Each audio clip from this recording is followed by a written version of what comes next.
പുലിപ്പല്ല് കൈവശം വെച്ച കേസിൽ റാപ്പർ വേടന്റെ അറസ്റ്റ് രേഖപ്പെടുത്തി വനം വകുപ്പ്. മൃഗവേട്ട ഉൾപ്പെടെയുള്ള വകുപ്പുകൾ ചുമത്തിയാണ് നിലവിൽ വനം വകുപ്പിന്റെ നടപടി.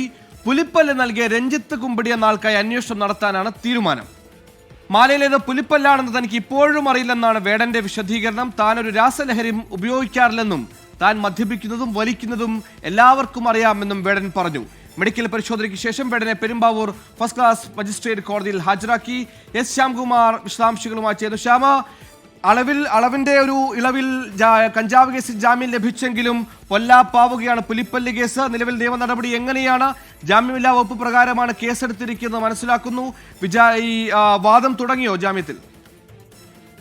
അല്പസമയത്തിനകം വേടനെ പെരുമ്പാവൂർ 1ാം ക്ലാസ് മജിസ്ട്രേറ്റ് കോടതിയിൽ ഹാജരാക്കും.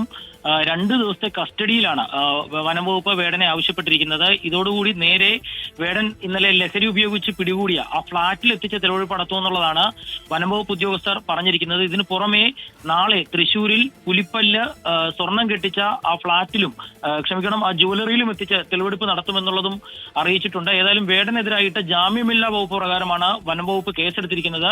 ഈ കേസിൽ കൂടുതൽ തെളിവുകൾ ശേഖരിക്കുന്നതിനാണ് വനംവകുപ്പ് ആദ്യഘട്ടത്തിൽ തന്നെ ശ്രമിക്കുന്നത്. ഇയാൾക്ക് ഈ പുലിപ്പല്ല് ലഭിച്ചത് തമിഴ്നാട് സ്വദേശി നൽകിയതാണ്, അത് ചെന്നൈയിൽ വെച്ച് നൽകിയതാണ് എന്നുള്ളത് വനംവകുപ്പ് സ്ഥിരീകരിക്കുന്നുണ്ട്.